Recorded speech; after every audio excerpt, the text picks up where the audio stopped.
All right, here we go. First time ever. Adam22 and his wife, Lena the Plug, are on Vlad TV. Hi. This is actually our first time meeting in person. It is. I've heard your voice, like hours and hours of your voice from him watching you on YouTube for the past 9 years he's been in my life. And when you call, I'm usually there. But like, yeah, this is the first time we're meeting in person. This is great. Heard a lot of great things about you. Pleasure to finally meet you. And just so everybody knows, yes, there will be a Vlad Plug Talk scene that we're doing in collaboration. Why are you getting weird already? I'm just saying, like, you know, after this. I don't know about that. Just like how he does No Jumper, I do Vlad TV, it's a swap. Oh, so it's a no plug. It's okay. It's not a no plug. It's a Plug Talk swap. Yeah, that's what I'm saying. Yeah. Okay. That's the deal, right? This is what I walked into right here. I don't know. My lawyer has to take a look at this. Go to church, bud. Well, I want to get into your story, Lena, but there's a few things that are happening right now that are kind of time sensitive that I want to discuss. Okay. And the top of the news is Tyler Perry's being sued by a man for sexual assault and sexual harassment. You heard about this? I did hear a little bit about that, yeah. Are you surprised? Because the gay rumors have been around forever. I'm going to be honest with you. I think I speak for both of us when I say that we watched our first ever Tyler Perry movie literally 2 nights ago. I've seen Medea, but that's it. But yeah, we watched a Tyler Perry. We watched Straw on Netflix. Me and you were arguing on Twitter about this. Wait, did you respond to me? Yeah. I didn't see it. Yeah, I said I liked it. Oh, really? Yeah, I thought it was great. I feel like it's Tyler Perry's best movie ever. Wow, that really must say a lot about the rest of his movies. He That shit was doesn't really like movies. Let me just say that. No. I like movies. I didn't like this movie. That was the dumbest, wokest, lamest movie I've ever seen in my entire life. It felt like a parody of a normal movie. But I'm going to be honest with you, Tyler Perry, I don't know anything about him besides the fact that when we watched the documentary about the royal family. He took him in. That he took them in. That's all I know about no him. security. And apparently there's a series of movies called Medea where people are dressing up like women. I never seen any of it. Don't know anything about it. So him being a fruitcake, I mean, it's news to me, but I don't know anything about him to have a pre-assumption about his sexuality. Well, he has a kid. Okay. And it was with a woman, obviously. And there was always questions about, okay, was this really like his little secret girlfriend? Or is this sort of like a business arrangement where she agreed to have his baby and then for a certain payoff so he could still live his life? Because I've heard a lot of stories about Tyler Perry. In fact, when I interviewed Carl Jones from the Boondocks, there was like this gay Tyler Perry episode. There was like this gay like Tyler Perry episode they did. It's Tyler Perry-ish, where like this guy's like a cult leader and he has like all these gay people around him and so forth. And Tyler Perry was like flipped out. He went through the roof and made him change the name of the character and stuff like that. So I've heard it for a while, but someone actually suing for sexual assault is a little bit, it's crazy. That is wild. And he wants hundreds of millions. I mean, honestly, like, I feel like people feel like, Adam, you're into a lot of black shit, so therefore you're going to be into all black shit. But I don't know anything about this motherfucker besides that he's got a lot of money and he makes shitty movies, apparently. But it's just total cultural blind spot for me in terms of this guy's life and whatnot. I mean, as two people that are, sexually open and around a lot of alternative lifestyles, why do you think someone like Tyler Perry, at the level that he's at, he's pretty much a billionaire, he's an icon, extremely successful, why do you think someone like that would hide their sexuality at this point into their... That's what I was trying to think about. It's like it's very normal to be gay at this point. I mean, even in the black community, I feel like it's like way more accepted now than it was when he first came on the scene.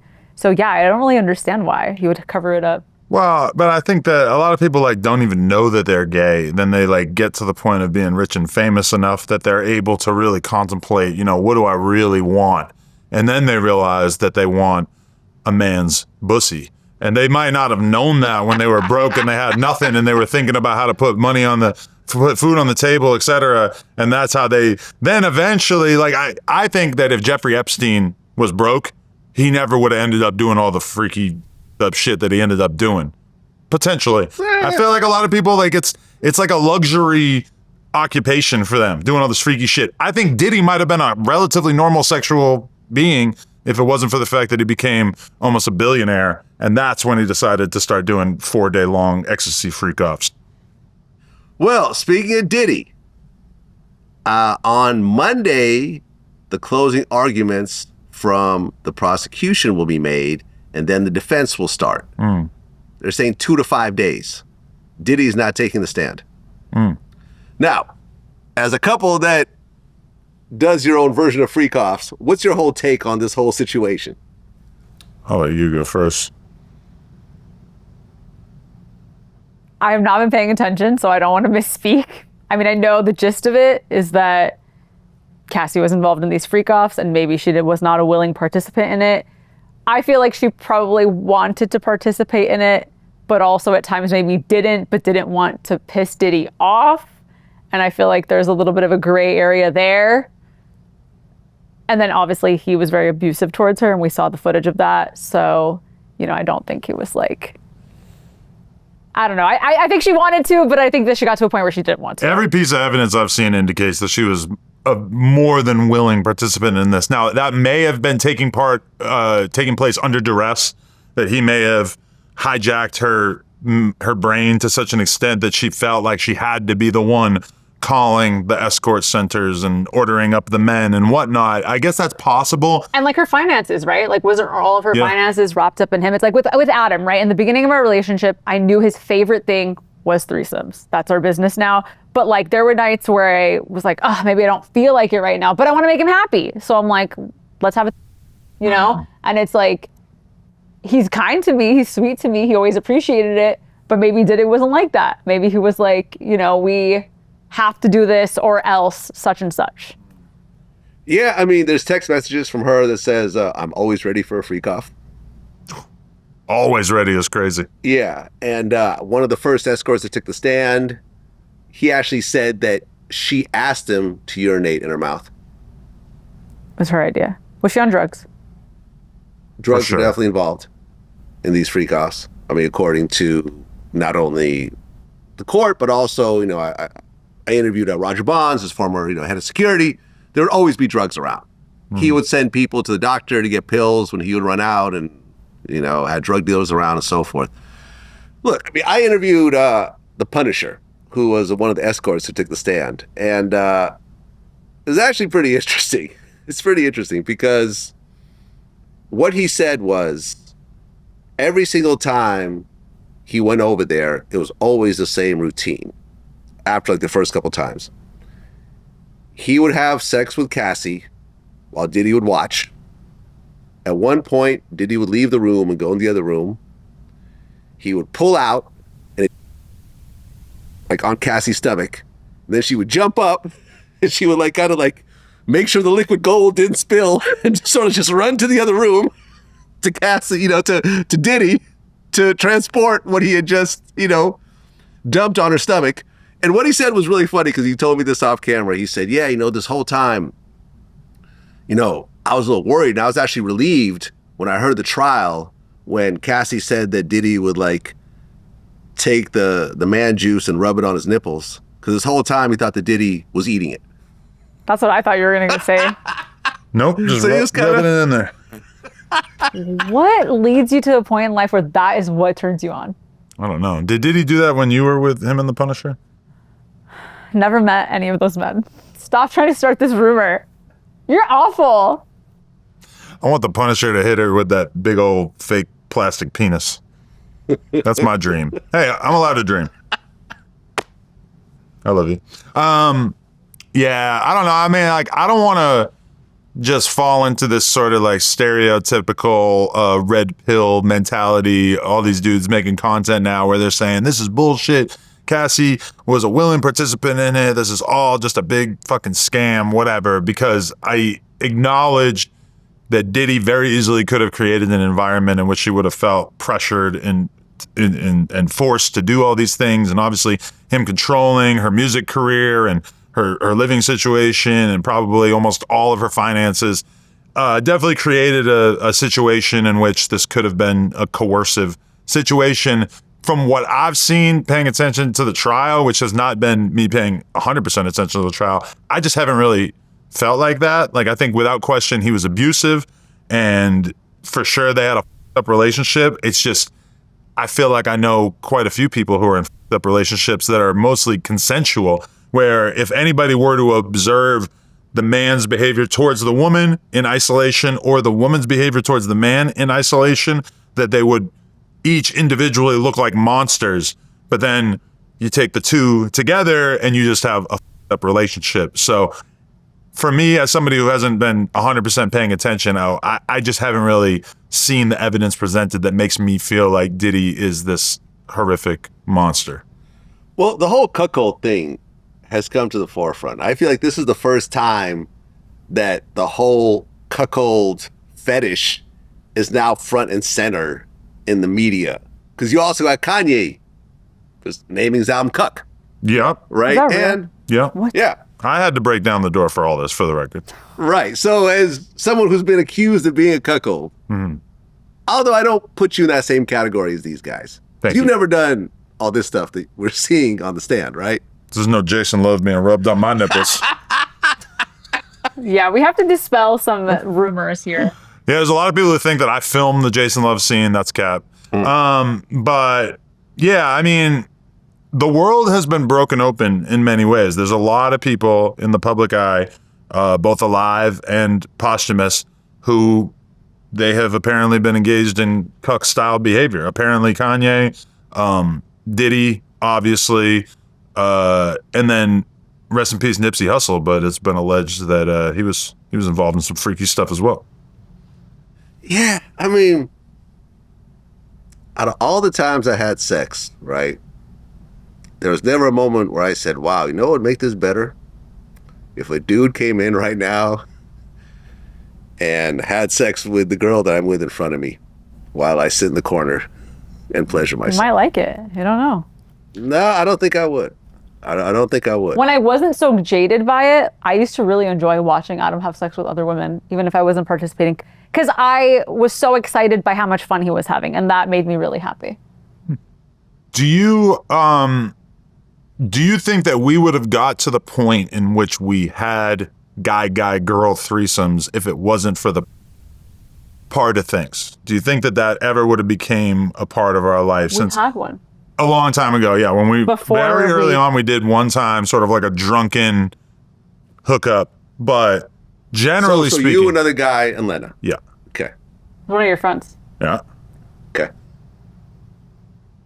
Do you think that we would have ended up experimenting in that way if it wasn't for, because a lot of people Yeah. think that we have this sort of like relationship that like you're kind of describing about Diddy or whatever, where he's in private doing this just because it purely turns him on. Whereas with us, it was a different decision where like the Jason Love scene was very much like, 0% of the conversation was, I just really want to somebody else. The conversation was 100%, this is probably the biggest lick that we could hit right now.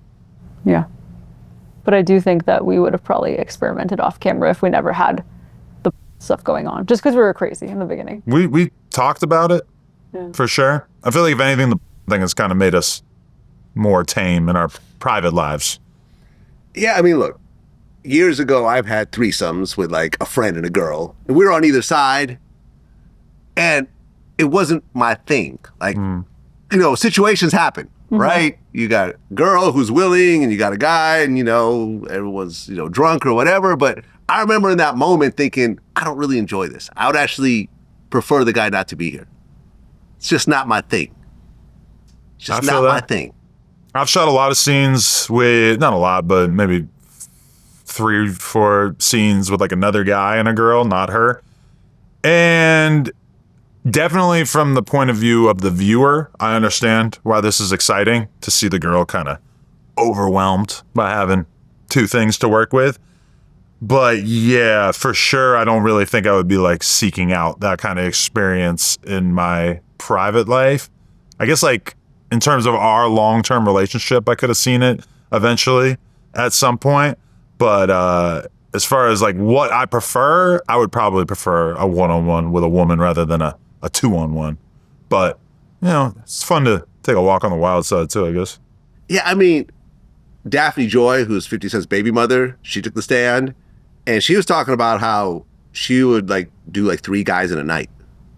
He would have them like all-star weekend, like come in one after the other. And this was like when he would get mad at her, she would make it up by having freak offs with other men. Like this was really, it almost seemed like he enjoyed this more than the actual sex with the woman. Which doesn't surprise me that much because you look at Diddy, and he's very much someone who, you know, is viewed as kind of a musical genius, but he's never been the one doing most of the stuff on the songs that he's considered a genius for. He's not the flagship rapper. He's not like the main producer. His genius, if anything, and you can say the exact same thing about Kanye, is that they can put a bunch of people in a room, come up with an amazing beat, come up with some awesome raps. Yeah, maybe it's not Kanye. So this is a version of that? I'm saying, I think that you could draw a line between the two where it's sexual like masterpiece that he's not necessarily like the star of. Someone like Diddy, he wants to see the woman. It doesn't seem like he really cares if he's the one making her. And if anything, as the maestro, you might at some point acknowledge, hey, I might not be the guy with the 12-inch. So maybe I'm going to hire the Punisher. He's going to pump his up. And then he's going to go to town and I'm going to sit back with my mask on and jerk myself off on the couch. Now, I realize it's not for everybody and it's a little hard for me to wrap my head around, but I do think that there's kind of like a connection between them being people like who are able to make things happen musically by combining all these people together. I think that same mentality is what ends up with Diddy having other guys banging the women that are the apple of his eye. Well, but you guys have done scenes with girls who have like cuckold husbands or boyfriends, right? Who are actually like right there, right? It's happened like once, yeah. Not in the room. He wasn't in the room, but like, I guess there's guys who come to set, and like, I wouldn't put them all in the cut category. I would put them in like the supportive boyfriend who flew into town with them and just like doesn't have anywhere else to go and he kind of hangs out in the other room. Okay. Or he wants to see the no jumper office, right? Like he might think that's cool. But that there was one time where a girl brought her boyfriend and he was clearly like very into it. Yeah, sometimes they're but he just, didn't watch us. He was still in the other room. Sometimes they're just like not involved and you get the vibe that like the guy is just there because this is her job. He doesn't love it, doesn't really hate it, but he's around. He lives off of her. He's living off her. He's almost like the security guard. Yeah. Sometimes he wants to be there to make sure that she's good. But then you have other guys where it's clear that me banging her or, you know, her banging me and Lena is exhilarating to them. I mean, do you think that what Diddy was doing was sex trafficking? No. Because the prosecution said recently that, you know, to the jury that since prostitutes were transported from other states for the purpose of sex, that is technically sex trafficking. I mean, I believe that prostitution should be legalized. So from that perspective, do I think that he did anything wrong in that regard? No. I also think drugs should, I mean, it might be difficult to pull off from a practical, pragmatic perspective, but I think drugs should be legal too. So both of those accusations really do nothing for me. Was he running an illegal drug trafficking ring? I mean, it would seem so. Was he running an illegal prostitution trafficking ring? I guess, but I just don't think that there's anything wrong with doing either of those things if it was consensual. So it's hard for me to see anything wrong with it. That being said, is he guilty of those crimes technically? I mean, it would seem probably. It just seems silly because you have these male prostitutes who are paid to have sex with Cassie. Right. Not a bad job. I don't think any of them, you know, and I even asked Punisher, I said, do you feel like you were sex trafficked? He said, no, not at all. Not, I want to do it. I was paid like $2,000 to have sex with a beautiful woman. Yeah. No problem. You know, and I interviewed, for example, like in the TK case, you know, that girl, Mia, who was sort of at the center of the case. And she, you know, said how she was being sex trafficked at like 14 years old. She was made to strip and, you know, have sex in motel rooms and everything. You know, to me, that's sex trafficking. Yeah. That to me is clearly sex trafficking. It's an underage girl. She's being forced to be a prostitute, et cetera, et cetera. Flying in a guy to have sex with Cassie is like, come on, seriously? Like you're just creating a Fed case over that? The guy's not complaining. The guy did not go to the feds and say, I've been sex trafficked. Please arrest my, you know, the guy who's doing this to me. The guy's like, yeah, I'm cool with it. Whatever. I had sex with Cassie. Stripe on my belt. But look at how we automatically assume that men are in control of their decisions and the situations that they find themselves in. But then with Cassie, we're very much open to the idea that she might have been, you know, Well, I think there's a power dynamic between her and Diddy, and that's why. Yeah. You know, if she was not reliant on him for a lot of things, then I don't think that we would be having this conversation as much. Well, and also he beat the shit out of her, and we all saw the video. Yeah. That was awful. There's no denying that he is an abuser. Yes. And that he has done some very horrible things to the women. But he's not in his on life. trial for that. Yeah, Yeah. exactly. It's a RICO, sex trafficking, and prostitution. Now, if there was domestic violence, I'd say 100% guilty. It's not part of that. Yeah. So you have this case that you have these 5 female prosecutors who I think feel sorry for Cassie and think that Diddy's a pervert, and they want to just put him front and center by showing that he has weird sexual tastes. Like, why is this necessary? Like, at one point, there was a whole thing about how there's text messages that were saying that Daphne Joy, he was calling her his crack pipe. Who cares? Yeah. Okay, you have a stupid nickname for a girl you're messing with. It's all just like little attacks on his character. Yeah. You know, oh, okay, crack pipe, haha. You know, and of course, you know, now it opens up to, you know, to Kanye. And we've talked about this. You've heard some Kanye cuck stories before. Yep. He was trying to solicit some of the biggest gunslingers in the game. I heard. Does the Kanye thing surprise you?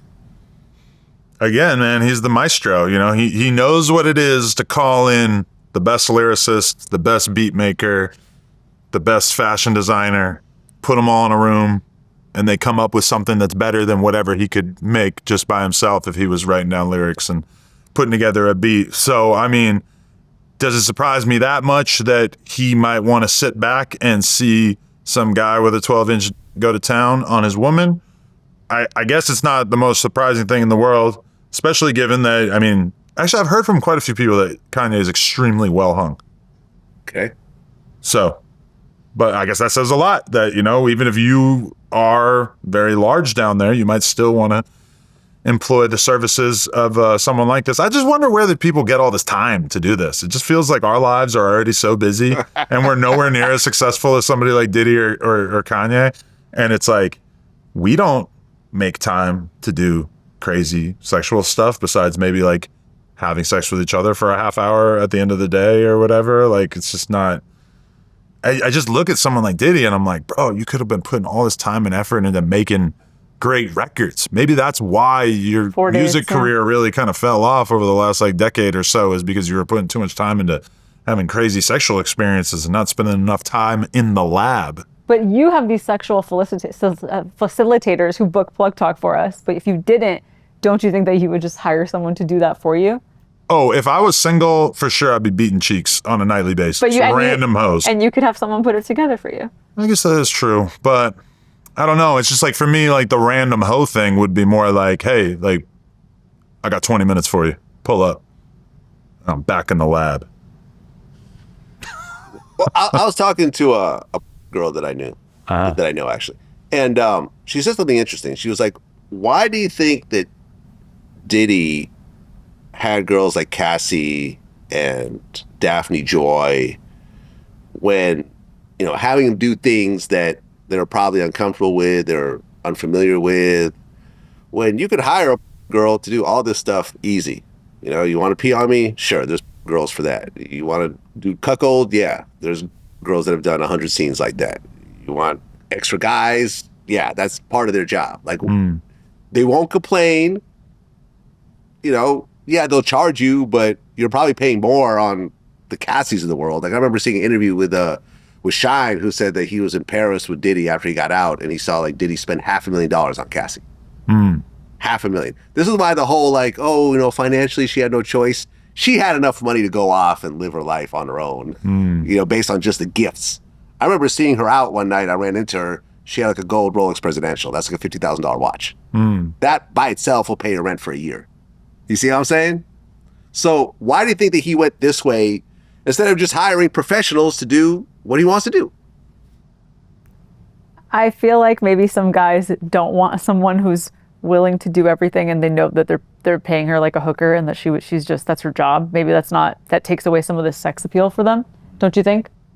Yeah, and I also think that, you know, if your partner is somebody who's somewhat sexually adventurous, just like you are, you probably want her looped in on whatever crazy shenanigans you're getting into. I think a lot of us have this assumption that the average woman just wants a nice, clean-cut, simple sex life, and that's not always the case, that, you know, Bianca may have been turned on by the idea of, you know, having these big group sexual experiences while taking all these drugs or whatever. I mean, a lot of us just kind of automatically go to the idea that this couldn't possibly be consensual, but I mean, women are freaky too, right? I also Sometimes. think if you're a guy and you're watching a star have sex with these guys, it's like, you know, they're good actors. So then maybe you're like, are they actually enjoying it? Yeah. You know, there's that factor too. You got the girl that you're in love with in there. Yeah. Now you got some skin in the game. You know, now this is kind of tantalizing. Like, you know, like anything could happen, and you love this girl and she's getting the shit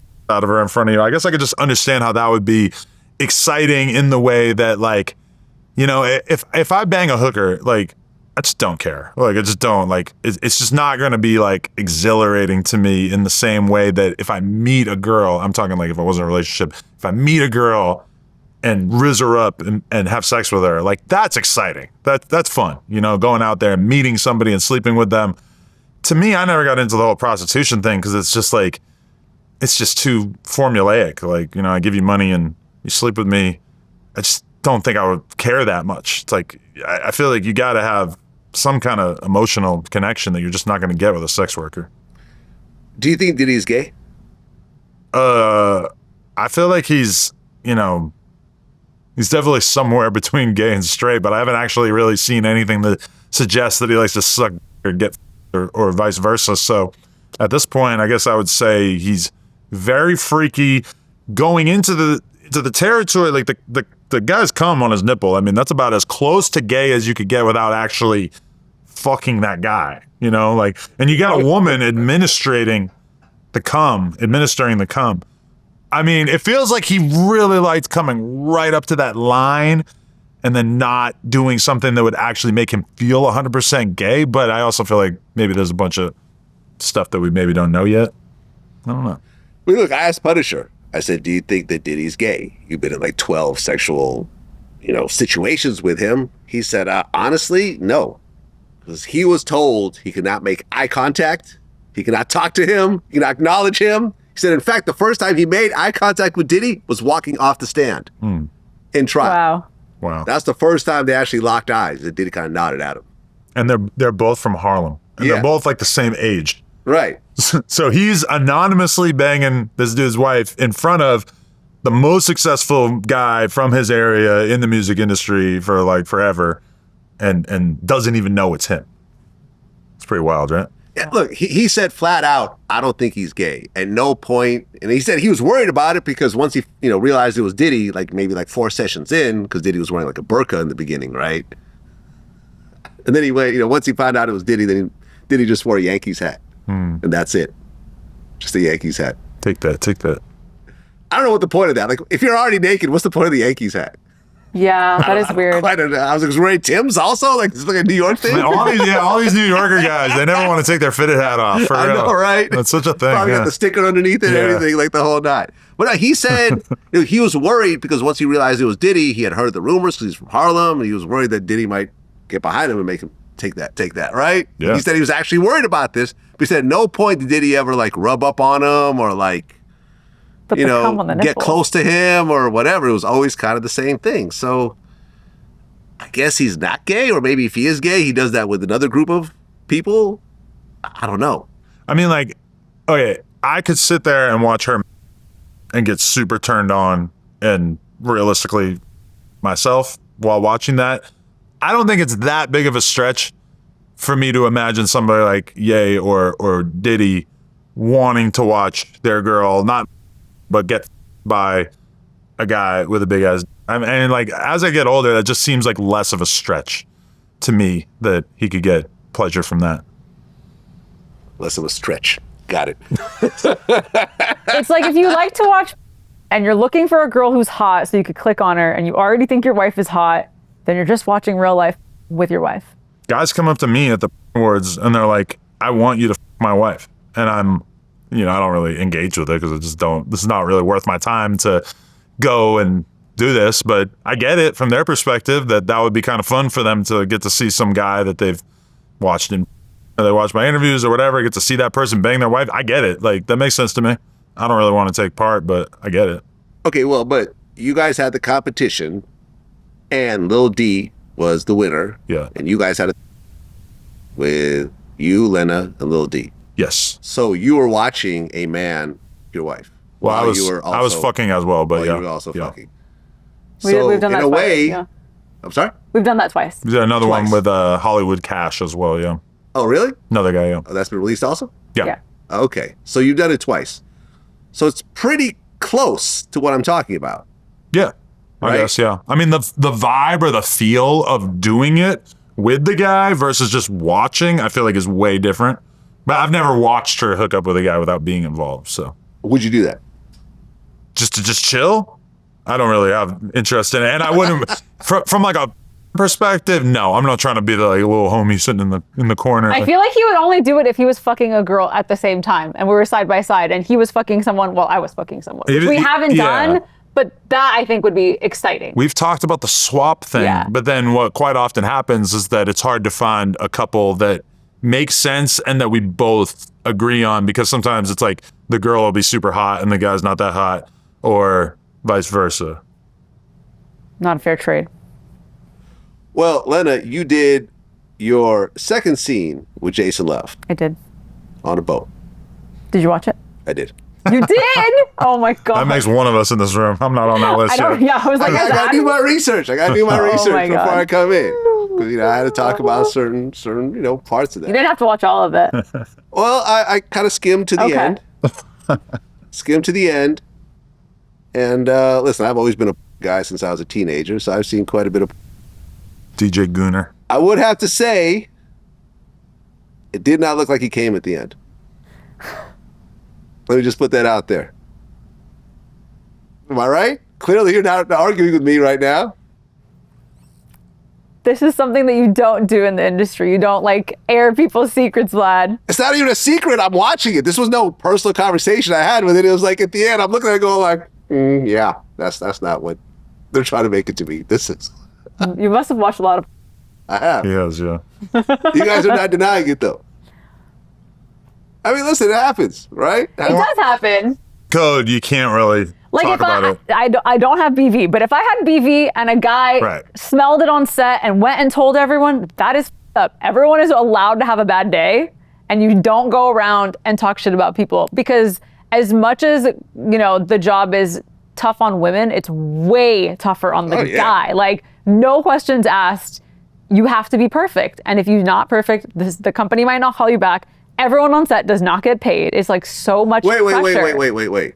So if the guy does not come, then the girl doesn't get paid? Like, no, the set does not get to finish. Like, everyone's That's some waiting bullshit. on you. But she's talking about like a formal, Like a studio. real studio, as opposed to her and Jason doing this scene on a boat. That was just for OnlyFans. Wait. Okay. This doesn't make any sense business-wise. So you mean to tell me that if I was a producer and I hired a girl and a guy to come in, the girl came in, the dude for 2 hours, right? And he can't come at the end. The girl gets nothing. She walks away. Everyone has to wait until there's a way for the scene to finish. Otherwise, every dollar put into that set that day, from the audio engineer to the photographer, what's the point? Well, I get that, but that's the company. Yeah, it feels like that should be illegal, right? Yeah, it sounds illegal. I mean, it's like they find a solution, and whether the solution is a real pop shot or a fake pop shot, something has to be done. So it doesn't really happen. But I'm just saying that's so much pressure on the guy. And I think, like, okay, if you can't come, fine, they'll figure it out. But if you can't stay hard, then it's really hard to fix that. Right. And then you're at a loss. But, I mean, me and you talked about this last time, and I'd heard about this for years. There's like an injection you could do. I've heard about this, yeah. It's more of like a prick.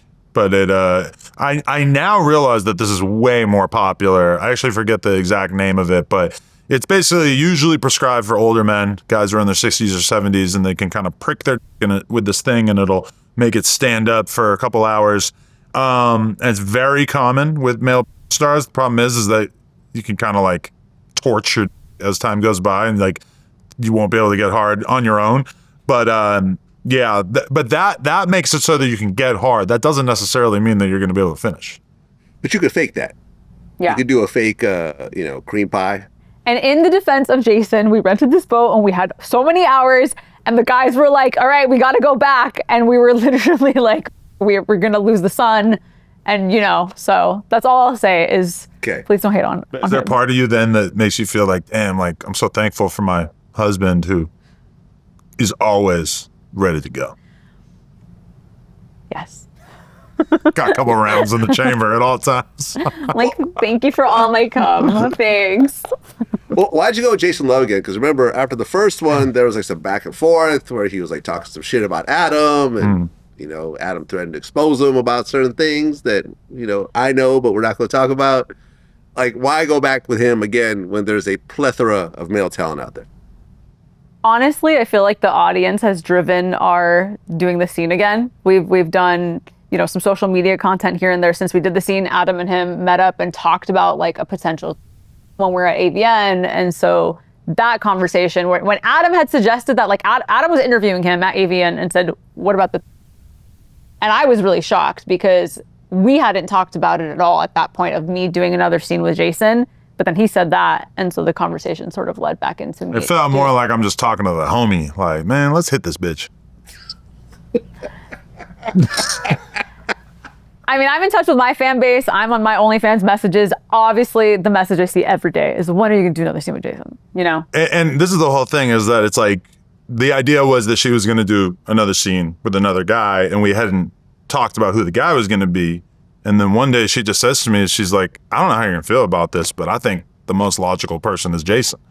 And we looked at the game, and it was basically like all the same reasons that we picked him for the first one, except now there's already this pre-existing hype around it because people saw it the first time around.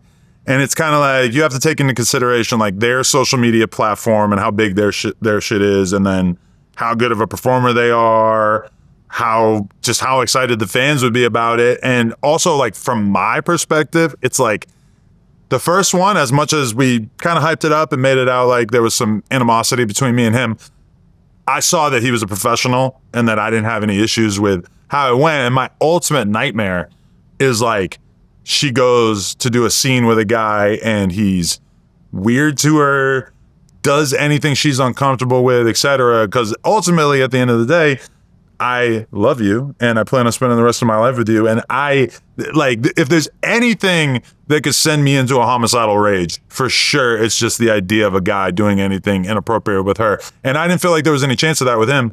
So to me, it was like, yeah, that's great. I would way rather have you shoot another scene with him than shoot with another guy who, even if he comes well recommended by the other girls and everything, ultimately there's a little bit of, something could go wrong. Well, Lena, I want to get into your story. It's your first time here. Okay. So, where'd you grow up?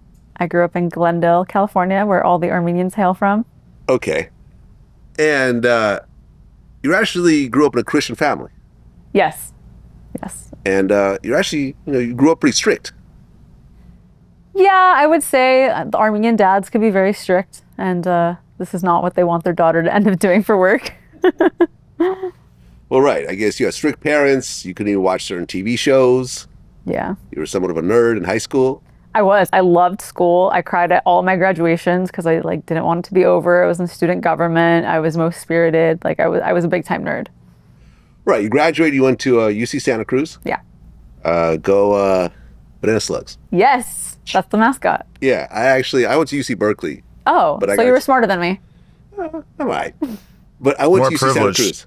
Just say that. Smarter. More It's really privileged. hard to get into that school. Yeah. Well, UC Santa Cruz, I actually visited. They gave me an offer as well.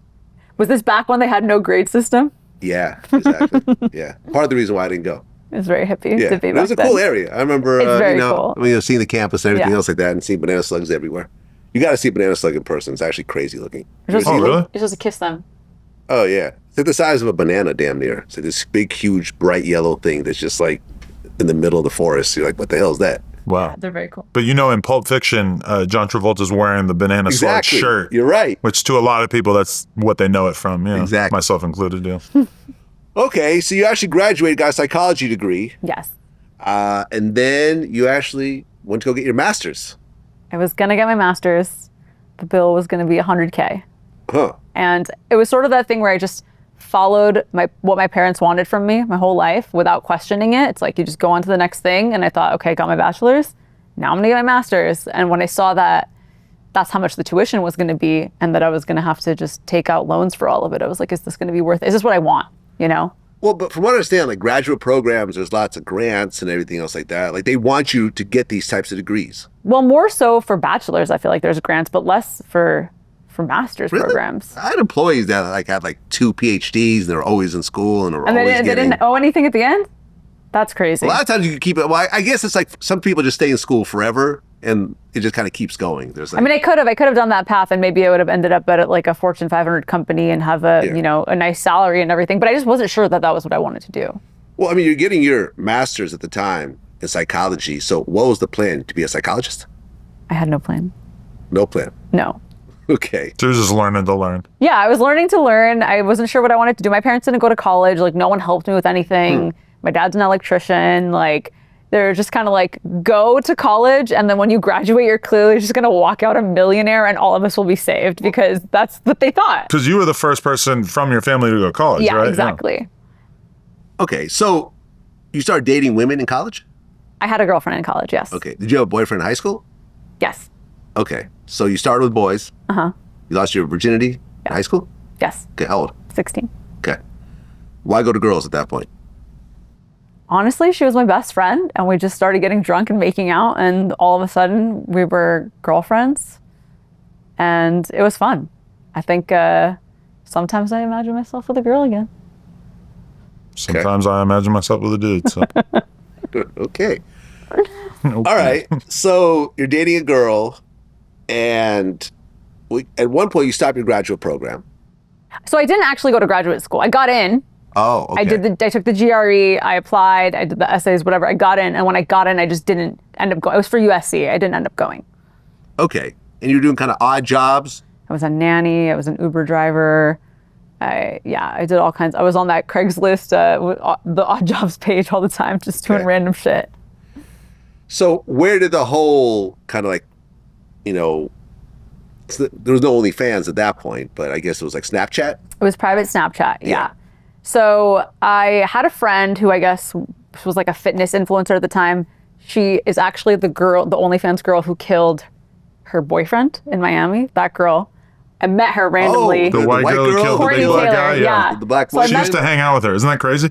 Yeah, Really? back in like 2015, 2016, I became her friend, and she took me to this house where they were doing content with models. And when I was there, at the time I was a nanny, but I wanted to switch jobs, but I had no experience anywhere. And so I was like, hey, can I just help you guys for free? Like, can I intern here? And so I started interning at this company, and they were like, they didn't really have anything going on except for the fact that they had a large Snapchat following, and they had a large Instagram following, and they were trying to do outreach to models and stuff. And this is like 10, 11 years ago. So This is a long time Kind ago. of novel, yeah. I think that they're an OnlyFans agency now because everything's evolved, but back then it was just like an Instagram and Snapchat thing. And so I started working for that company, and we would have models come into the house all the time. I actually lived there and worked there. And all we would do is do these, like, we called them Snapchat takeovers, but we were just making content with these models on Snapchat. And through that, like, it's mean to say, but the girls would come to the house, and part of me was like, well, this girl's not prettier than me. Like what's the difference between her doing this and me doing this? And back then I had never, like, I was very late to social media. So I didn't have Instagram in college. I had like a Facebook. I was calling it Chat Snap forever. Like, I couldn't get the name right. I was very, very late. At that time, we were just very casual in our relationship, but Yeah. I looked at his life. He was just sitting on his bed watching YouTube videos all day like a bum. Listen, I was out hustling. I was riding my bike like 10 hours a But you day would and go making pod at, YouTube like, 8 videos, PM. do a couple podcasts at night. I was doing shit, but yeah, I also I didn't have to do anything I didn't want to do. His freedom was really like eye-opening to me. I was like, I could have this kind of life. Because at the time, I'm working at this social media company making $10 an hour. I'm in a credit card debt. I can't afford my life. And I was just looking at him like, wow, he gets to run the show. Like, that's so sick. So it's not like I entered the private Snapchat world because I was like, I just feel this desire to show everyone my. But I was like, I want to be able to wake up and go work out instead of working for someone else. And I remember we went out drinking coincidentally like the night that you first got paid your amount or whatever. And it was like you just had 30 grand all of a sudden. And like when I met you, you were probably 30 grand in debt and Yeah. had like barely enough to get by, and then all of a sudden within a month. And to her being like relatively sexually open, it's like, wait, I posted some pictures, like, who cares, you know? So I kind of got to see her go from not enjoying her life to like being pretty content with her life within the course of like a month or two. Huh. So she got richer than you in the beginning. Actually, yeah, for sure. And we had like a little competition because we were both had less than 100,000 followers on Instagram, and we were kind of trying to see who was going to hit 100K first. When I met her, we both had 50K, and hers quickly grew a lot faster than mine. Booty pics are greater than BMX. But we both, like, when we met, like, keep in mind, like, I interviewed X, like right after I met you? Or? I think right before you met me, yeah. Yeah, so like my career was also kind of skyrocketing in its own way, and we just happened to latch on to each other early on. Okay. Well, in 2017, you said that once you hit 1 million YouTube followers, you'll release a sex tape. Yeah. This Did that video actually has happen? 17 million views on YouTube. It's privated right now, but yeah. Why'd you private it? I'm a mom now. I'm just, I don't know. Okay. Well, you made that announcement private. Yeah. No. The video. The video is 8 years old, so yeah. So you actually put up a sex tape. No. The sex tape we did make, but that YouTube video I'm saying is private now. Yeah. Aha. I just privated a bunch of my scandalous videos. Okay. So you guys are like casually dating. Yeah, I would say it got serious. At that point, we were pretty seriously dating, yeah. Yeah. Okay. So, but you guys are not like officially boyfriend girlfriend yet? I think by that point we were, yeah. Yeah, we were. Because we got like official, I would say, towards the end of the year in 2016. Adam just said, don't suck anyone else's.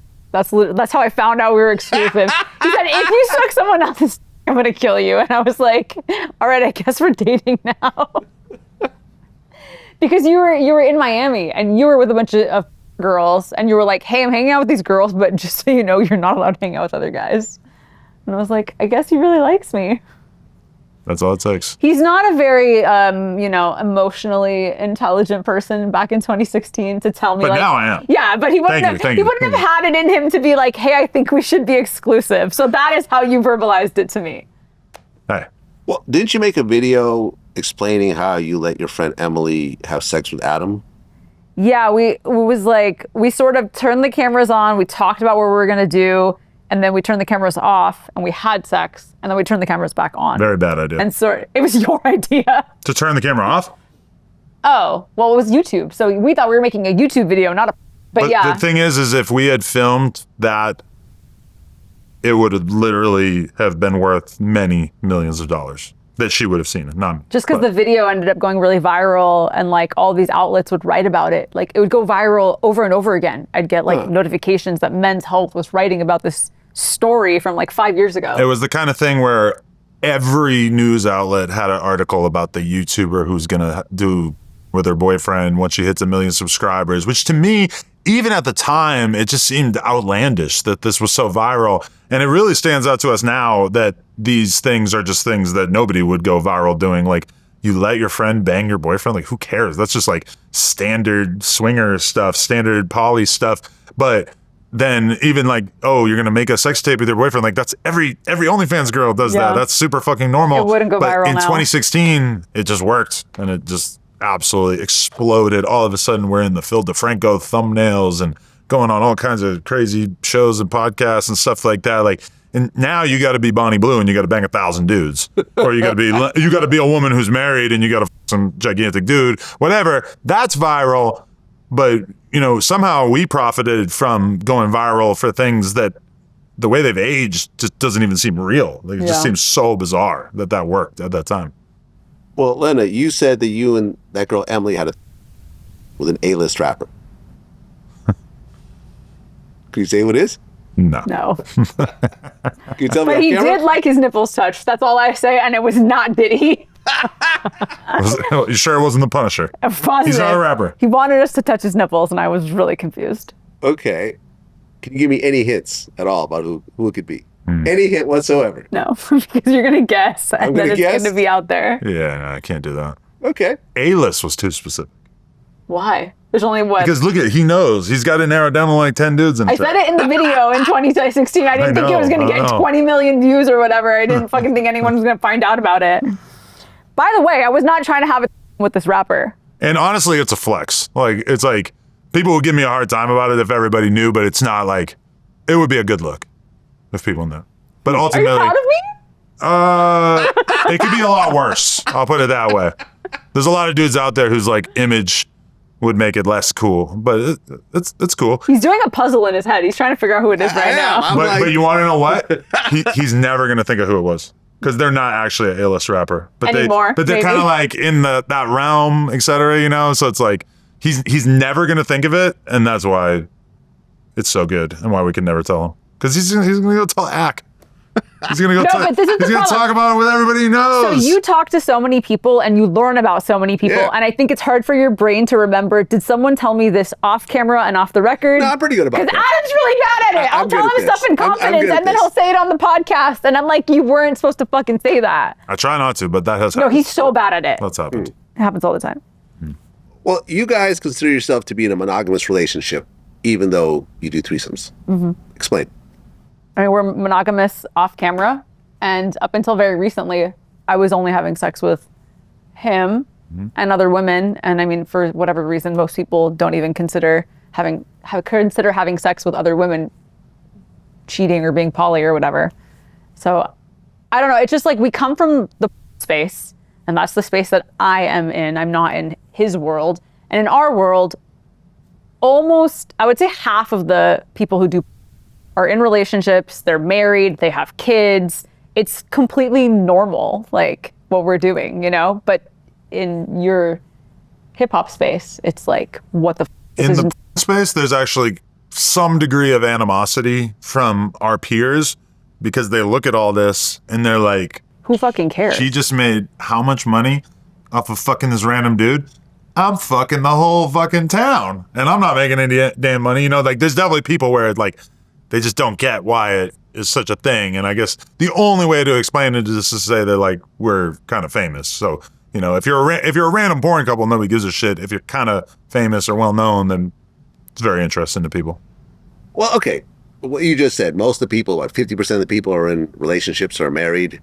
Yeah. I think the men are. Most women I know who do really are not in relationships. You don't know enough women who do porn. I know quite a bit. And I've known quite a bit over the years. But like, they're just single constantly. Especially by the time you get to 30, 35. Even in their 30s, it seems like a lot of these girls just don't get into relationships. The chicks are in their 20s or young, lower 20s for sure. But most of the chicks we know as they get older, they usually find their match. So many sets I go on, it's like the girl is there and her boyfriend is there and he's filming our reels. Like, it's so normal. I don't know. I don't feel the same way. And I meet 3 or 4 girls a week.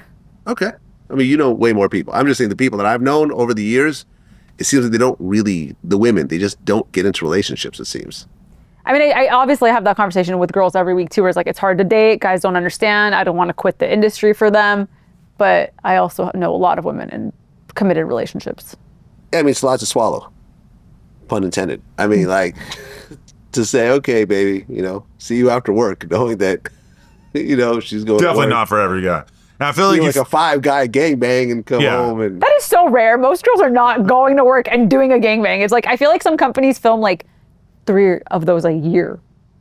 Yeah, gangbang is a lot of work to film. A lot of work. It's a whole thing to get all those dudes on set. But I mean, what I would say is that like you have some women who they're like in their 20s or whatever, they're partying, and it's just the easiest way for them to make a living off the fact that they're hot and they are down to etc. And then, you know, a lot of these women, they get into their 30s and they just end up finding somebody along the way who fits into one of 2 things, which is some guys are really, really turned on by it. Some guys, they look at it, they watch the content, they think it's hot, it engages their sex life, you know, they're having more sex because they're watching the videos of their wife getting whatever. And then on the other hand, you have girls who, we know many girls who have like $5 million in the bank. They're making $200,000-$300,000 a month, and they got a boyfriend who sits on the couch and rolls backwards and has like a $5 net worth. And really, but he's like a bum. Like, no offense, like he's not doing shit, but he's around, he's available, he's there when she needs him. She needs him to shoot some content with her. He's there. He's not blowing the whistle about her fucking some dude on Wednesday. And a lot of girls want that. Like, they don't really want I'm a bad boyfriend candidate for a lot of the girls, because if I wasn't in a relationship and one of these girls was dating me, it's like, well, guess what? There's a building called No Jumper and I'm sitting on my ass for like 8 hours a day doing content. That's not really what a lot of these girls want. They want a guy who's along for the ride of whatever they're doing, and he's going to be fun and he's going to be available. So, yeah. I mean, but some of these guys are kind of pimps in a way. I mean, if she's doing all the work and he's doing nothing and he's collecting, part of the money. I would say, like, in the OnlyFans space, I don't feel like that. It's like the guy is just there. He helps the girl film her content or whatever. And then his lifestyle is all free and it's a luxury lifestyle. And I would say most girls who are fucking their boyfriends on camera are not paying them. I know that there's a deal that a lot of people do work out, but a lot of times he's just hanging out and getting a free life. Well, no. I mean, but that's when they're having sex with their boyfriend. But when their boyfriend is sitting at home while they're having sex with male stars. You feel like he's pimping her? I think in a way. If he's getting a cut of it. Yeah, well, because think about it, like a pimp, and I remember doing a lot of research about this. I interviewed actual like OG pimps, like Fillmore Slim from San Francisco, Don Magic Juan, who's actually a friend of mine. Who I interviewed and smoked a blunt through his nose. Through his nose, yeah. A little different. Sick. A little different. But like, what it really comes down to, what I realized these relationships, is that you have a woman who wants to have an actual loving relationship with a man, but she's still out there selling her body. So she has to find a certain type of man that will completely accept her for that and still give her like a boyfriend type experience, but that comes at a cost. That is, the money goes to that guy, but he has to treat her like his actual girlfriend. It can't just be a business transaction, because there's other girls as well. And, this is happening at the same time. It's complex. Like, I remember really like being in awe of pimps until I actually read about them. And I'm like, no, I can't do this. This is, this is just not the type of person I am. But I feel like it's sort of kind of gray area. Are you a pimp? Are you a boyfriend? What exactly are you? I don't feel like that's a blurred line for us. It's because it's like, I'm not saying for you guys, but just in terms of the people we know, because if you sat at home and did nothing while she made all the money, I would consider you kind of a pimp. I would consider myself to be like the king of the fucking bums right there. Like, I'm not having any involvement. I'm not bringing anything to the situation. Like, you got to be a master manipulator to be like, that's what a pimp I still deserve my cut. But I guess but think about it. That's what a pimp does. A pimp just sits there, dresses in nice clothes that he gets from his prostitute's money. But at least in theory, the pimp is supposed to protect you. He's supposed to help you get the money that you're owed. He's supposed to go do something to the guy if a guy fucks you up or hurts you or whatever. Right. So the pimp has at least some stuff that he's supposed to be doing, even though when you talk to a pimp, usually they're not really inclined to admit to all of the things that are actually part of the job, because they're illegal, usually. That's at least part of it. Well, in 2021, you guys actually put out an official scene through Pornhub? Mm-hmm. Yep, that was our first official production. Yeah. One of our only one, like the only one. That we haven't made for ourselves yet. Yeah. Okay, so Pornhub basically paid you guys to do the scene, and then it was owned by Pornhub? Yeah, and it was free on the website. Yeah. Okay. What type of check did that involve? I mean, not what we should have gotten. We just kind of did it because it was easy. It was pretty nice. It was cool. Yeah, it was something. But in retrospect, it's like, it would have made way more sense if we just hired a camera guy, rented an Airbnb, and said, we're going to shoot this ourselves, sign up for OnlyFans to see it.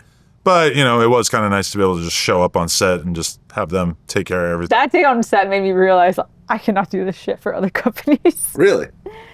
Yeah, it's like when we do a scene, we just do it all the way through, but it was like there was the acting portion, and it's like, okay, do that part again. Okay, do that part again, and do that part again. And like, you're making all these crazy facial expressions. And then with us, it's like we however we want to, but with the directors, they're trained to get a few minutes of almost every position because they don't know what the viewer wants. And so they want to cater to all of these different people's needs. And they suggested I do pile driver, and I was like, oh my God, I am so not going to up my neck for this. I mean, two notable things about that. Number one, the intent of the scene was supposed to be that I was doing a podcast with this other girl, and that Lena was going to creep up and start going down on me while I was doing the podcast. Now, the problem is that the table was not tall enough for this. So like, she's like trying to creep in there and she's got like this much space that she's trying to kind of like tuck her head into. And so we ended up having to like put the table like on top of some shit, or I forget exactly what we did, but that was awkward. And then we actually do the scene. I finish on her face. In my eye. It gets all in her eye. And then they want to film it. They want to take photos. They want to get all these assets. You can't clean it up off your eye. So she's got the fucking cum in her eye. It hurts really bad. And they're taking photos of it for, I don't know, 10, 15 minutes, like the longest 10, 15 minutes of your life. Day. And I just remember like driving home afterwards and her eye was all up and red and she was just like borderline crying. She was so upset about, really it was just her eye. Like that, it wouldn't have been that bad if it wasn't for the eye. But it's like you get really spoiled when you shoot for yourself on your iPhone and then you go to a set and, you know, at the time I'd barely done any sort of production. So I don't think I ate all day. It was just like, it's like 12-hour day or whatever. And you're doing what the director wants and you've never acted or whatever. It was a lot, but I'm glad we did it. And I'm glad that we didn't do it again. It just wouldn't, financially, it just wouldn't make any sense. Yeah. You know, it's like, why do the scene for the company for a few grand if you're going to get to sell it on your own forever and ever and make way more than that? Well, when you first started releasing your own content, did you already have plastic surgery at that point? My early content when I was on private Snapchat, I didn't have fake boobs. I had a BBL before I had a private Snapchat. I just like, as a regular person, decided that I wanted a BBL. So I did have some plastic surgery, but I got the boobs like shortly after. And there was a moment, sorry, it was just a little tidbit.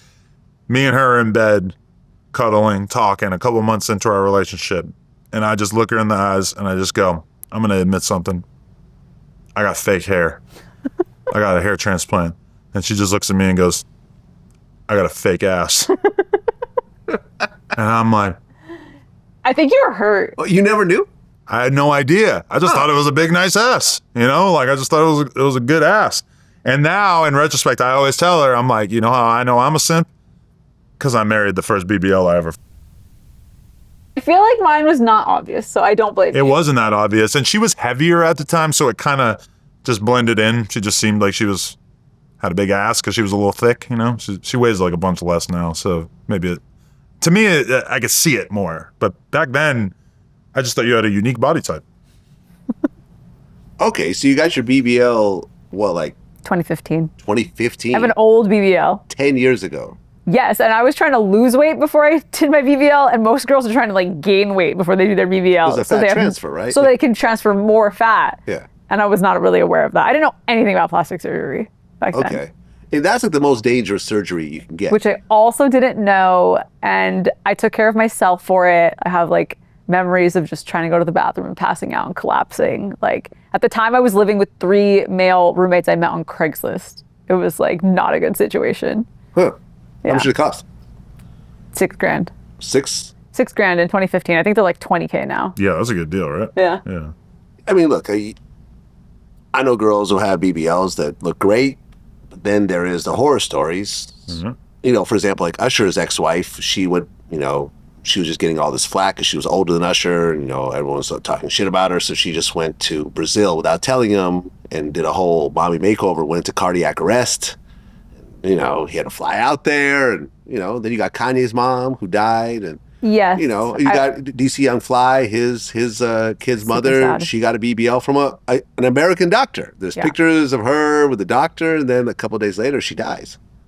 It's definitely scary. My last surgery, so I was not afraid of dying until after I had a kid, right? And now I will never do any of the things I did before. I'm afraid of trying any drugs. I won't go skydiving. I'm more afraid of roller coasters. So now when I think about that version of myself, would I go and get a BBL now, knowing that you could die on the table? I don't think I could do it. But I don't know. Now I'm just afraid of everything. So you're done with plastic surgery completely? Listen, so Nobody said that. the thing is, the risk in plastic surgery doesn't really happen. It could, but like a nose job is not as dangerous as a BBL. There's just like a lot more blood involved and you can get a blood clot, which is one of the biggest things that could kill you. And I actually carry a gene that makes me more prone to blood clots, which I was not aware of at the time I got BBL. So I am a little bit more afraid. But would I get a facelift? Yes, I am saving for a facelift one day. That is happening. So not done with plastic surgery. Well, when I did Adam's show, I asked him a question when I was a guest, and I said, what if Lena looks at you one morning and said, "I'm done with threesomes"? And you were basically like, "Oh, we've had this conversation before." Yeah, she's definitely clued me into having a little bit of insecurity about that she feels like once the thing, if that wasn't a thing anymore, that I might just get bored and start cheating or not want to be told with me you. that you would, like a long time ago. Really? I was probably just talking shit. But no, I'm gonna be real. Like, I'm gonna find the receipt. all these hundreds of girls together, and she still got the best yuck out of all of them. I'm not gonna lie. Like, I just feel like she got them walls. Like, that shit just really just hugs. So, do I feel tempted? Not really. I feel like all these other bitches got bunk ass. She got a killer snapper. They're the hottest, most sought after women in the world. Armenians? Get cheated on. Oh. Don't act like my vagina is gonna keep you in your place, okay? Well, I don't know. It's done a pretty good job all these years. Thank you. Well, look, I mean, most men cheat. Most? Right? Most, if not all. Well, I think men are as faithful as their option. Well, that's why I tell her. I'm like, you realize it's a big deal that I don't cheat, right? And she's He's like, so annoying about that. He's like, I could have cheated on you, but I didn't. I have way more options than for cheating on you. Yeah, who? Brian Pumper? What happened to him? He's out, right? Listen, I'm still fighting to get this interview, but Oh, you're trying to get an interview with him? I got stood up like 3 times in the past couple weeks. Really? Yeah. It's been a whole saga. Every day I get a been a text. whole- I'm starting to feel You like didn't show. I'm starting to feel like the guy I'm talking to don't even know Brian Pumper. Okay. So there's that.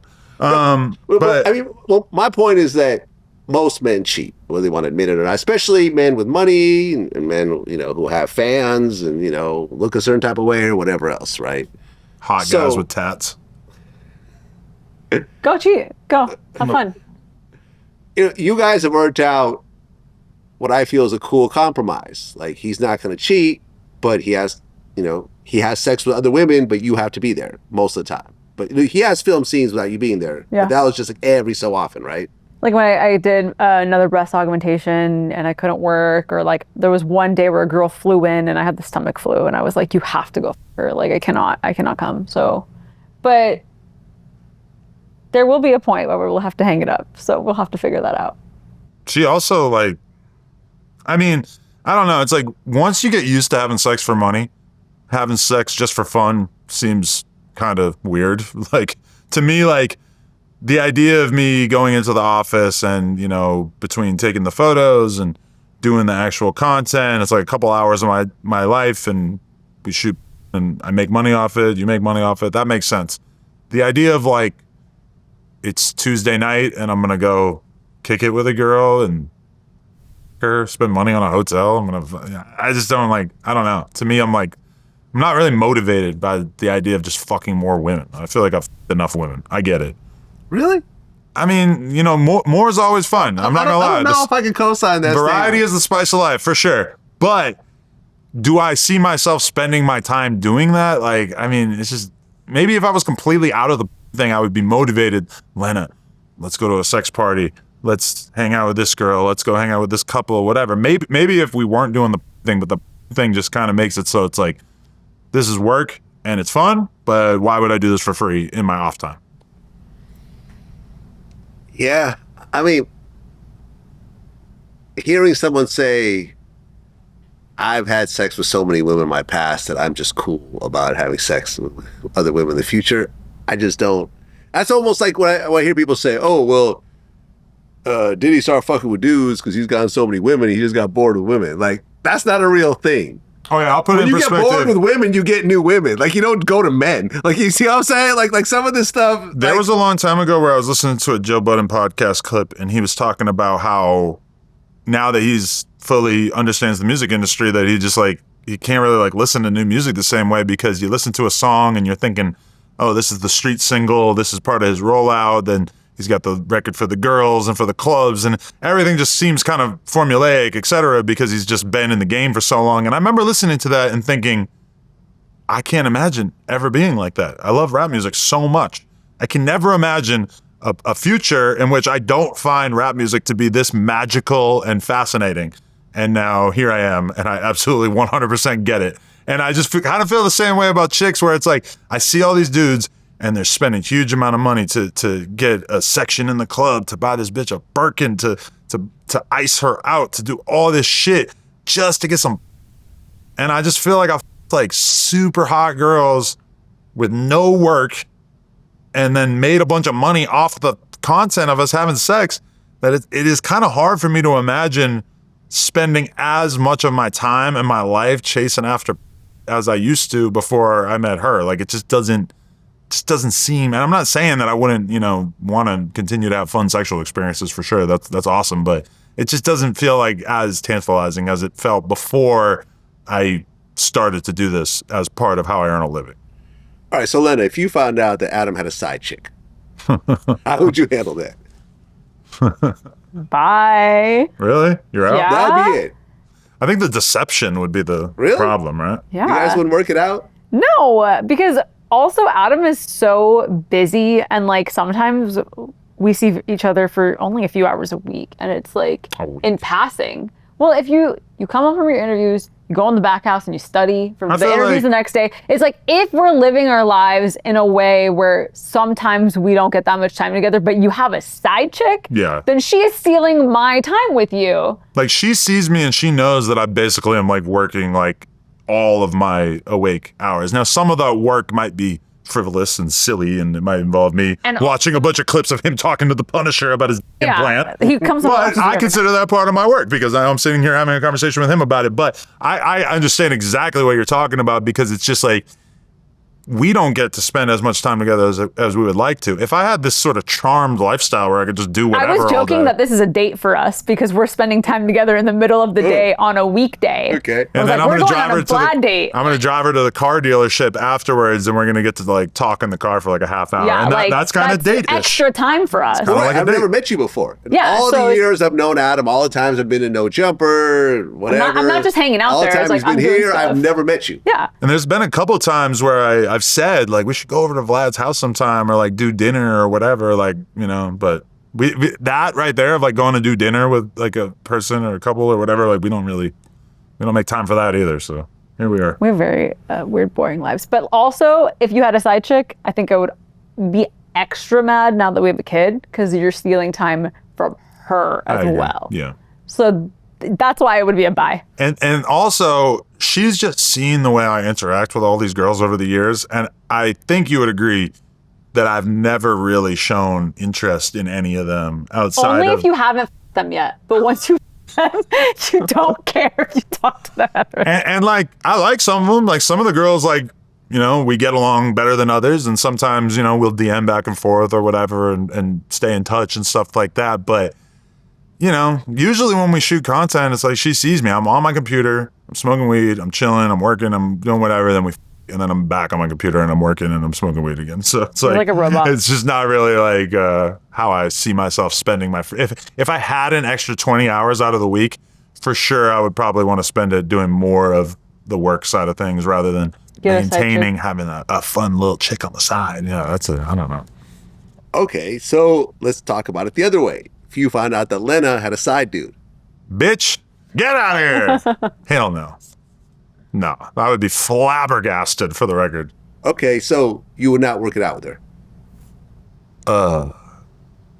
I think for both of us, it's hard to even fathom that, because we would be so hurt. And I mean, I really just look at her like, I wouldn't lie to you about anything of significance.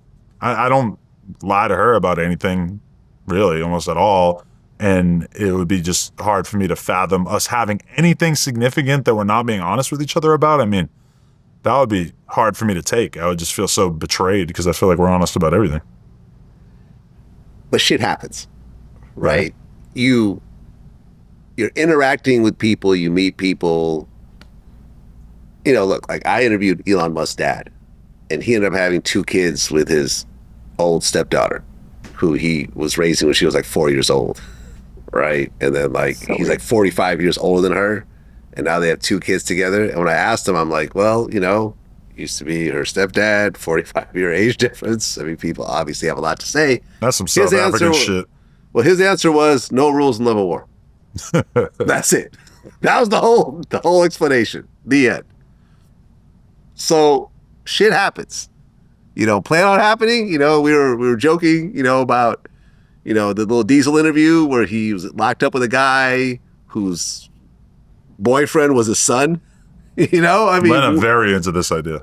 Very, very weird stuff happens. But look, you meet people and, a man and a woman, a connection happens sometimes. So to me, you're saying if Adam had a side chick or if Lena had a side dude, to me that's like this continuous relationship where you guys are bonding and getting to know each other, and it's not as valued as the main relationship, but it's a relationship.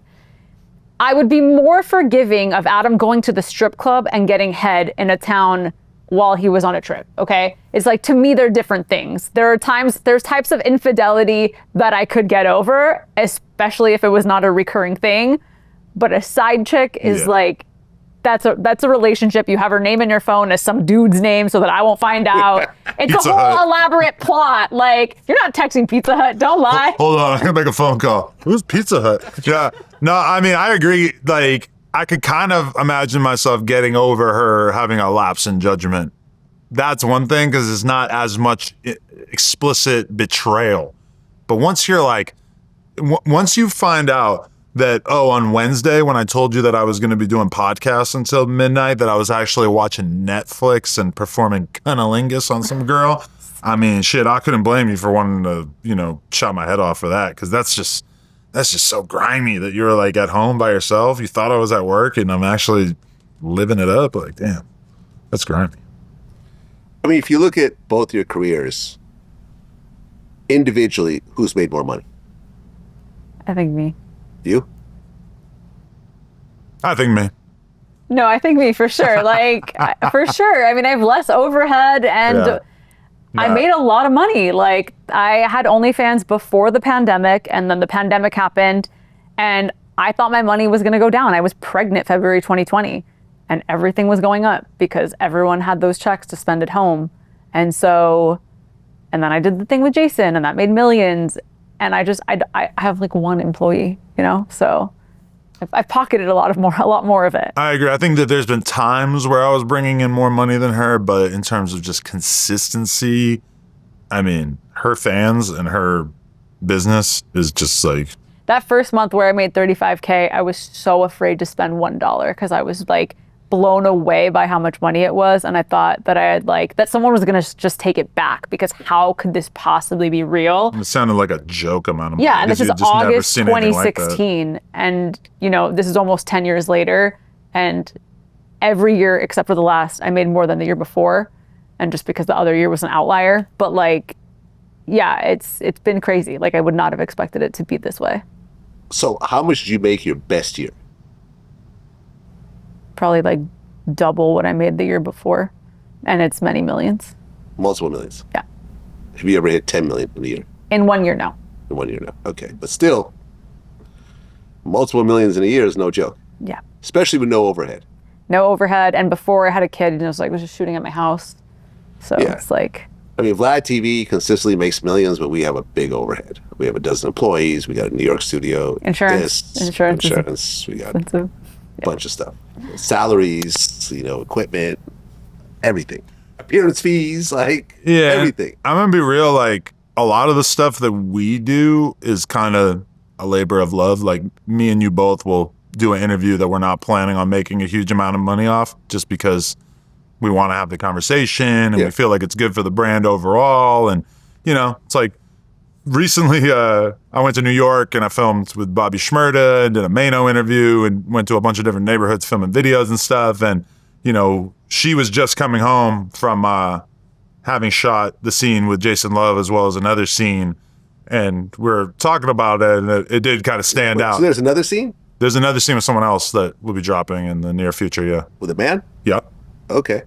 And he was trying to make me feel bad about going on this trip. He was calling me a floozy, and I was like, "This week is gonna pay for my whole year. How dare you?" And you're going to New York and lose money. Well, she's like, "You're going to New York. You're trying to break even, right?" I'm like, Yeah, she's like, she's Your like, broke ass. No, and I was just like, how dare you? And I had got booked for 2 club appearances like right before, so I was like, well, I'm just fucking around. I'm like, there. come on, like my work is important too. I pay half of everything.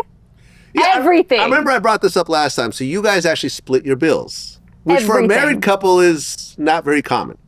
I mean, I feel like everything. every comment I read on that clip of you talking about that was dismayed by you acting like it's so uncommon for people to carry their equal weight in a relationship. Adam bought me a designer bag for like my first birthdays when I was with him, and I was like, whoa, like I freaked out. I just don't expect a guy to like pay for my life or spend that much money on me. I've always supported myself. I always had a job since I was like 15, and I told him, I was like, I'm gonna buy a house. I don't know if you want to buy one, but I'm buying one and you can move in. And he was like, no, I'll buy it with you. And that's just kind of where it started from. It was like, I helped him grow up. I moved him into a house. I made his life a little better, little by little, you know, woman's touch. But I also wouldn't want to rely on him because that gives me less options in my life. You know, there's this joke online of women being like, I can't believe they convinced us that this is oppressive. And it's like the man is the provider and the woman stays home. But it's like, some men used to be really fucking abusive towards their wives and then they had no choice. Like I would never want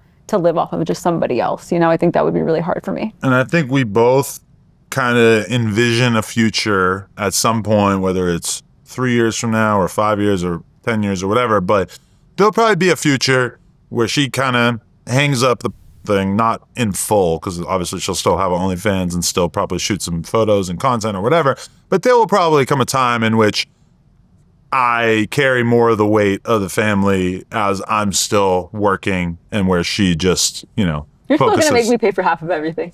Well, I'm going to hold on to that for as long as possible, yes. But at some point, let's say we have 3 more kids and she's just home dealing with all that, which is for sure a full-time job, and I'm working day in, day out, then maybe that dynamic kind of changes. But You pay for all, I pay for none. it's also important to note that, like, you know, we're both doing well for ourselves, so it's not like, you know, we've never had to struggle to pay the bills. Yeah, I guess for me, the last time I split bills with a woman I was dating was college. Ever since then, whatever woman's with me, I cover everything.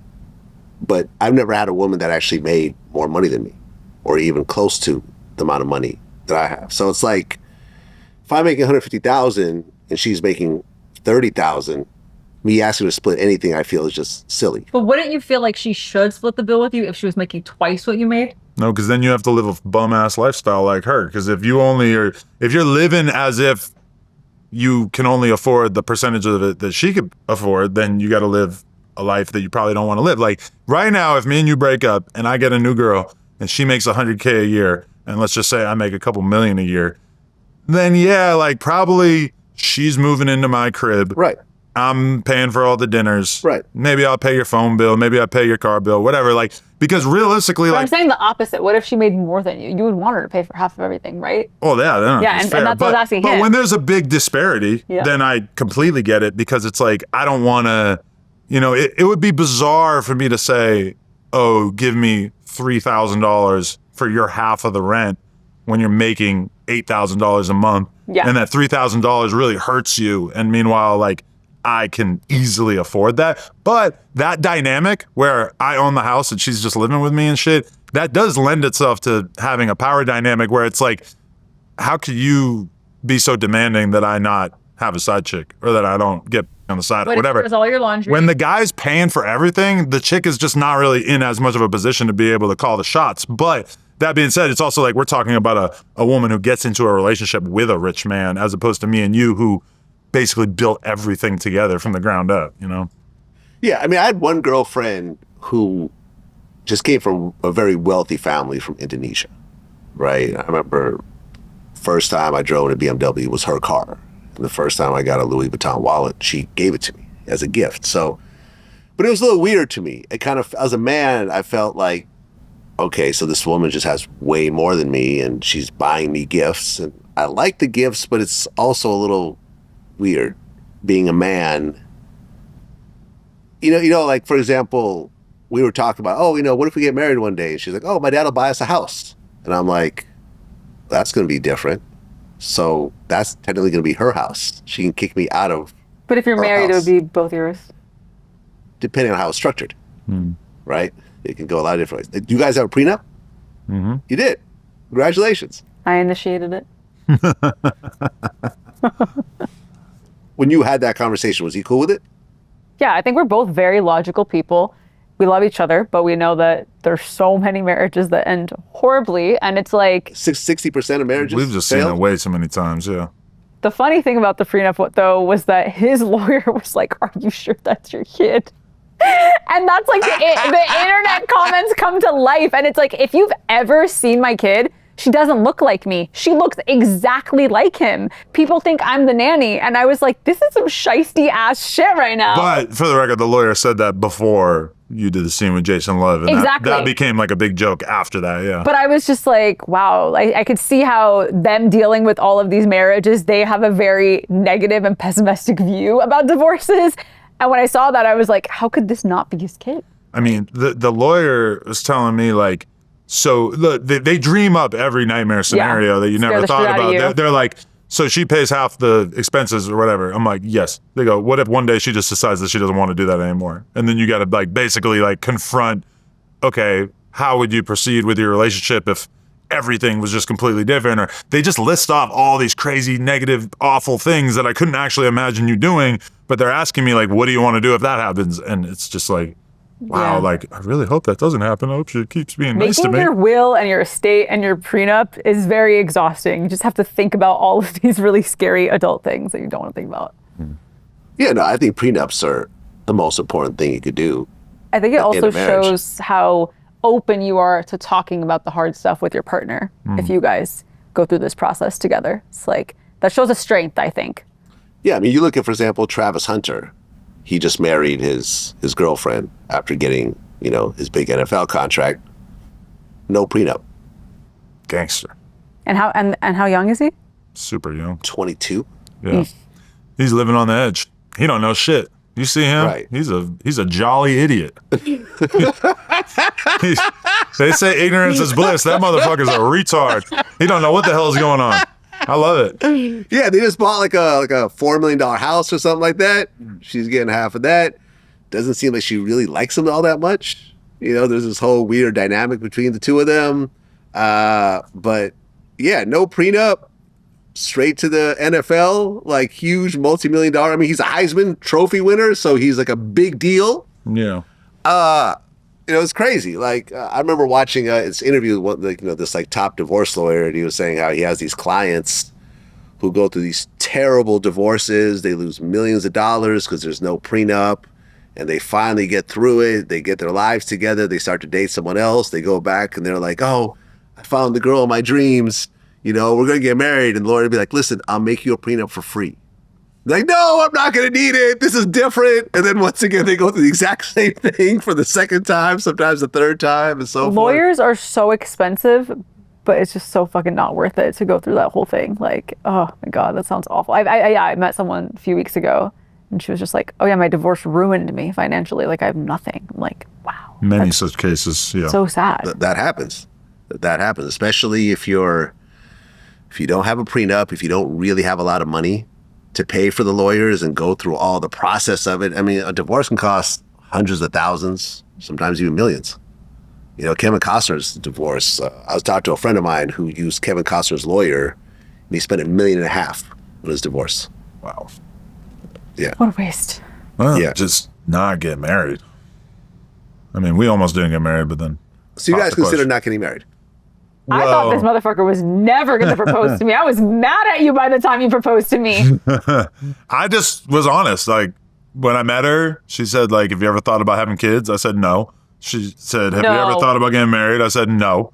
And then as was time so went by, annoying. I softened up on both issues. He was like, I'm never going to live with a girl. 3 weeks later, this guy asked me to move in with him. He was so annoying.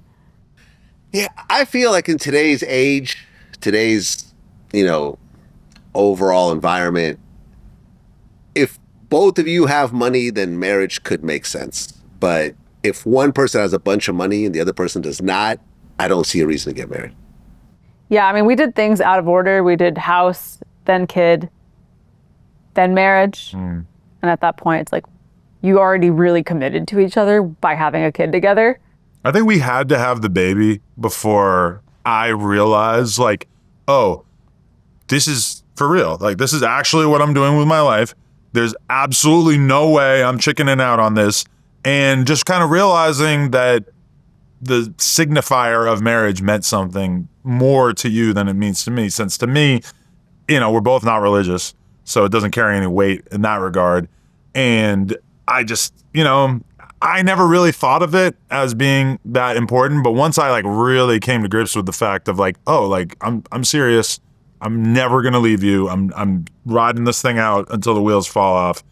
That's when I was like, okay, I'm gonna propose. And I will say, I think I absolutely laced the proposal because I told her that it was a photo shoot. So I had the drone guy there. It was all very natural. When I hit my knee, she didn't even, she honestly didn't even agree to get married. She just said, no. I was just in shock. It was my birthday. I thought we were doing a birthday photo shoot. I laced it. That was the one, But that the one weekend, good thing I ever done in this I was on the phone with relationship. my sister and she was like, what are you guys doing for your birthday? And I was like, I don't know. I'm so mad at this guy. When the is he going to propose to me? I was talking so much shit about you in Armenian to my sister. And she knew you were going to propose. And she couldn't say anything. And then you literally proposed to me the next day. That's why I was so surprised. That is nuts. I was postpartum angry. Like, this guy, look what I just did for him. There's a scar in my stomach. And I still don't have a ring. I was pissed. So that's crazy. I didn't know. Well, Adam and Lena, man, I appreciate you guys coming in. You know, I've been wanting to do this for a while, but I felt the whole, you know, new scene thing was kind of a good reason. Well, thank you. To actually put it all together because it's, you know, ends up promoting what you guys are doing. And look, a lot of people have a lot to say about your lifestyle. I'm not one of them. I've always, you know, liked how you guys have owned what it is that you do, been completely unapologetic, completely transparent. I mean, really, I was the most transparent person I know. And I know Yeah, a lot of people accuse me of being like dishonest and manipulative. I'm like, bro, I am always just answering questions with way too much honesty. Like, I don't know where that come from. Wait, but one thing I want to say, what is it, LenaThePlug.com? What? If they want to cut the scene or anything you have going on? I think that leads somewhere, yeah. Okay. I don't even remember, but LenaGetsPlugged.com, the link, whatever. yeah, LenaGetsPlugged.com. Don't call me Lena. My bad. Everyone calls me Lena. It's not my name. Sorry. LenaGetsPlugged.com. The link in her Instagram description or Twitter, whatever, yeah. Thank you. I just wanted to throw it in there for anyone who's looking for it. Is this what we do? We pet each other? Yeah, I guess. Good boy. I swear to God, we have a very affectionate, loving relationship when we're not awkwardly sitting 3 feet apart like this. It's not really 3 feet. It's really more like a foot and a half. He's bad. I want to like do this during it to like show love during the interview. Well, I appreciate you guys coming in. And listen, at the end of the day, you don't have to agree with, you know, the two of you's relationship, but because it's not anyone else's relationship. You guys have made it work. And at the end of the day, people like to judge. But if you put cameras in someone's life and watch them 24/7, 99% of the people that are judging you have some really crazy shit going on in their life that you guys would not want to do. And yet they're judging what you guys. And also it's like they see such a small percentage of our life. Like most of the time, I'm not wearing any makeup. I'm not at the no jumper office having sex. Like I'm full-time boring mom who fucking gardens and takes sewing classes. Like I am putting on my superhero costume to go to porn. But she and then I get out of it. she mostly grows shaped vegetables. It's a zucchini! Do you need some zucchinis? Because she's got more zucchinis than you could ever imagine in a million years. And I think it's because they're shaped like dicks. That being said, yeah, like I seen a YouTuber that I know put out a video the other day, like the most dysfunctional couple in adult films. I'm like, man, you really don't know what the is out there in terms of dysfunctional couples in this industry. Because to me, if anything, our problem is that we're a little boring. Dysfunctional, I mean, I feel like we're functioning pretty good. Maybe if anything, we need to spice it up a little bit. We're kind of boring, but I feel like we're just good at like gaming the internet and shit. I feel like if anything, our relationship is kind of crazily ordinary. But then the other thing about it too, though, that I just want to remind you of this, is that we always will do content and think that we put our best foot forward and we looked happy and like we're in a nice relationship or whatever. And then when the titles start coming out and the narratives start coming out, it's always like, look how miserable they are. Look at how much they want to kill each other. So I just look forward to how different 30-second segments from this interview will be able to be used to spin that narrative because it never fails and it's always fascinating to me. Yeah, it's out of my control. Like, I clip things up the way I feel is fair and for balanced, but as you know, the internet will step in and take out little bits and create a whole timeline and storyline behind something. I am being genuine when I say I'm looking forward to it because it is just kind of always fascinating to see how people spin that. Yeah. Have you guys done an interview like this, like as a couple? Probably been a while. I mean, we went on. Oh, we did Flagrant with Andy Schultz. We did Barstool stuff together. But it was like a while back. Yeah, since the Jason thing, there must be a podcast we went. I feel like we did one, but I can't remember. But I think it was all before that scene. Yeah, because that is one weird thing about us is that my whole no jumper world. Like I know a lot of people make similar content to me where their wife is like all up in the mix and. She really just has almost no interest in the vast majority of what we're talking about. It's too dark for me. He'll come home and tell me about some guy who went to jail for murdering. And I'm like, I don't want to know. Like, this is painful for me. I'm thinking about this person's mother and how much this hurt her. Like, I have too much empathy for this. Yeah, like I don't want to know. I'm on the phone and we're like laughing our asses off talking about somebody supposedly getting knocked out and having a carrot shoved up their ass in jail. And I get off the phone and I'm laughing. I got tears in my eyes, like just laughing. And I look over at her and she's just. I'm appalled. Just pretty sickened. appalling, but it's also kind of funny. It is funny. No. It's a little funny. Your son being your punk, it's kind of funny. No, that's not funny. That's definitely not funny. Not funny. Stop laughing at that, okay? That's funny. You actually found it funny. Oh, I think it's like the funniest concept ever. Like, I mean, obviously it's gross. Obviously it's foul, but yeah, it's a hilarious concept. Not hilarious to me. I don't know about that. You got to be able to take yourself out of it. Yeah. Even if I took myself out of it, I mean, I don't find incest funny. And the incest part doesn't really bother me. Like they met as adults. I don't really care about the fact that they're related. That's his son. Yeah. I think it's gross that Woody Allen like married his stepdaughter. Like it's all weird. Yeah, that was very weird. That was definitely very. I mean, I brought that up with Errol Musk as a comparison. No. I mean, you see weird stuff out there, and you could justify anything. Because I think that what did Diesel say? He said, "Well, if someone gonna do it, might as well be me." Like, okay, that's a justification for having sex with your son. It might as well be me. Yeah. Pick anyone else, literally anyone else. It might as well be someone else except you, actually. I'm just so grossed out by like prison sex in general, but You love talking about it. I don't really care if they're related or whatever. Yeah. It doesn't make it that This much is a worse great in my mind. note for the end of the interview. Anyway, LenaThePlug.com. That's what it is. Lena and Adam22. Till next time. Thank you, Peace. Vlad. Thank you.